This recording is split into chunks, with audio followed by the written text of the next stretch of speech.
Welcome back, everybody. Rugby TV. We carry on talking about what's happening in the world of Western Province Club Rugby. And of course, as you know, COVID has been rather debilitating for many of our clubs out there. But nevertheless, some of the clubs are busy slowly getting back to training and preparing for 2021. Head coach of Stellenbosch, or Marty's Rugby Football Club, Drikus Hancke, joins me on the line now. Drikus, nice to see you there. Looking good. Hi, JP. Thanks a lot. Drikus, the last time we spoke, things were a little bit more difficult. You certainly weren't in that fancy building that we're seeing now. Yeah, I think most of your guests are probably in this building. You guys are really nice at Cape Rugby to put us up here in a nice flat for the interview. Yeah, it's of course the joys of being able to do everything virtually, so at least we're able to talk to you. But Drikus, back to the rugby. I mean, the last we spoke, of course, there was no contact, there was no training. Everything was trying to keep the players connected. Things are a little bit different now. Yes, JP, no, I must say it's really great to get back on the pitch, just to have everybody together again. So, slowly getting back into it, but we're following the protocols very narrowly, very strictly. I think it's important, the health and safety of the players come first, and SA Rugby has put down very strict regulations that you must follow, which I think is good. So there was a clear sort of path that we had to follow also, and in conjunction with Western Province Rugby, we followed that, and it's been good for us. But of course the players have had to carry on their studies and exams and so on. I mean, before getting back to training. Yes, they had exams now. They just finished with it now. Some of the guys are still writing, but most of them are finished now. So that's been another thing that we had to sort of deal with. But we're used to it now. We're a university side, so the guys are student athletes, so academics actually come first. But like I said, they're slowly finishing up. In these last 2 weeks before we go on a break, we can have the full squad with us. So, Drikus, under normal circumstances, you would be able to really stay on top of the players in terms of conditioning and strength training and skills and that. You haven't seen the guys now for a few months. So a few days ago, you got them for the first time. Was it a shock or a pleasant surprise? You're putting me on the spot, JP. Well, you can just say, no, they all looked great. They all looked great. I suppose it was a bit of adjustment to come back from lockdown. No, it was. No, look, we couldn't expect of them to come back in great condition. A lot of them, obviously, like all of us, were just they were in their houses, in their homes. It wasn't not a lot of them have a home gym or equipment to train with, so they did what they could. I think they did well for the circumstances they were in, but obviously it's a bit of catch up to do, conditioning wise. Yeah, and so talking about conditioning, now that you guys got them back and you've got them back under these protocols, these training protocols that we know are very strict. What are the kind of things that you guys are working on now? Is it mainly strength, or is there some skills involved, or how does it work?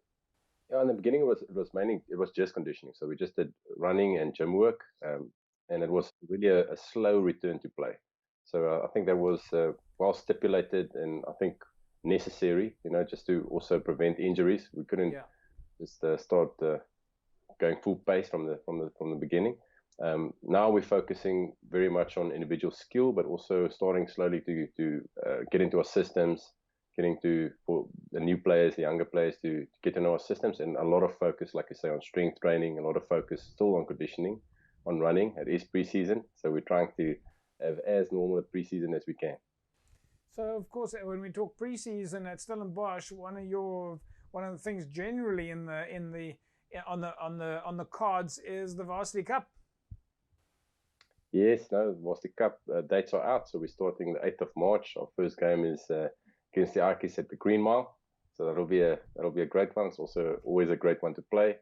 A great rivalry between us and UCT. So that's out, and it's, at least, JP, it's great to have something to work towards. Yeah. Great to have sort of just a date in place. We know there's something on the horizon. So that was nice to get the dates here. So talking about those dates, are you now able to plan your calendars and your schedule, and now you've got like specific weekly goals that you have to achieve? Yes, now we could do that periodization. We did that, obviously the tactical one and obviously the conditioning one also from the physical side. So we could actually plan all the scenario planning that we had over COVID.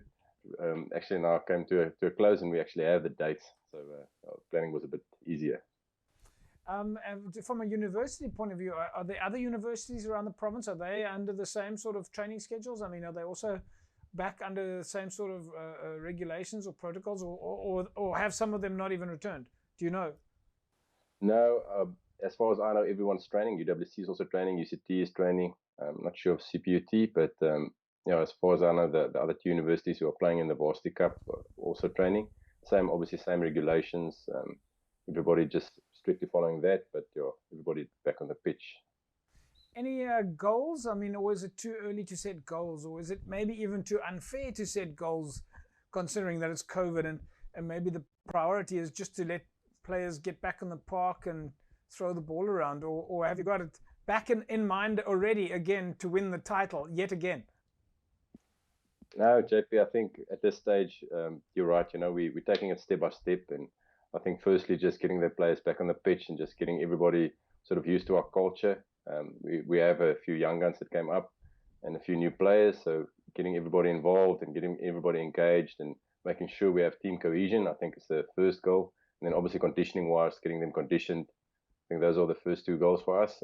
Thirdly, just to get everybody, like I said, to know our systems, and then we'll take it from there. Have they given you any indication on whether or not you'll be able to do pre-season friendlies, or is that also too early to tell? No, we can. We are allowed. We'll start playing in February. So we closely sort of work with some province to see what is allowed and what we can do. Hopefully everything goes well and we can play those friendlies. And what about taking a break? Because we know, of course, it's holiday time coming up soon. We know that the Currie Cup guys, for example, are playing right through. But universities, the students, they close down. It's holiday time. They come back next year before starting again. Are you guys taking a break? Yeah, no, we could give them quite a good break. I think it's necessary. Also, it was a difficult year, so we're training hard now. We've hopefully going to end off well. I'm sure we will. Enough well with a good period, and then give them programs and they can go home and have a bit of downtime or family time, I'd say, not downtime. We're going to train and then come back sort of early mid-Jan, and then it's a build up to the warm-up games. That's fantastic, because it's great chatting with you again.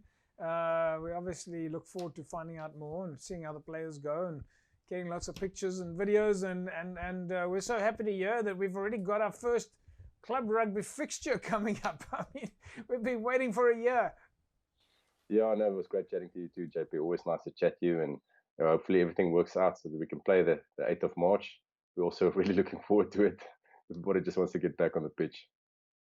Thanks, Drikus. There we go, folks. Drikus Hancke, of course, head coach at Stellenbosch University, or Marties, and we're looking forward to those Varsity Cup fixtures as they come out. Of course, still under strict COVID regulations, according to SA Rugby's return to play policies.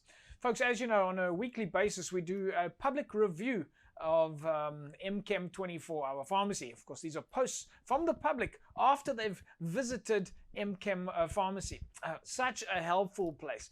I absolutely love going to MChem. I particularly love popping in at the coffee shop at the top of MChem there. That's, of course, after I've parked in the free parking. Now, this week's public review comes in from Karen Vinant. And now, Karen gave MChem a 5-star rating. She says, the best pharmacy in Cape Town, 24 hours open with a good supply of orthopedic aids, a large clinic, a travel clinic, and a good selection of supplements and homeopathic remedies, beauty therapists, shoes, a photo lab, and of course, she goes on to say that the coffee shop is great. And folks, of course, every staff member at MChem 24-hour Pharmacy is geared to help you with all of your pharmaceutical requirements from the minute that you park to the minute that you leave. MChem staff are there to help you with whatever you need, whenever you need it. And that's, of course, MChem's promise. Or as Mr. Malach says at MChem, They strive to reach the gold standard. MCAM 24-hour pharmacy is always open, and they're there to help you 24 hours a day, every day. And folks, when we come back from the break, we of course carry on talking about what's happening in the world of Western Province Club Rugby. Very exciting the moment as we're looking forward to those fixtures in 2021. Slowly, we're getting back on track. Back in a sec.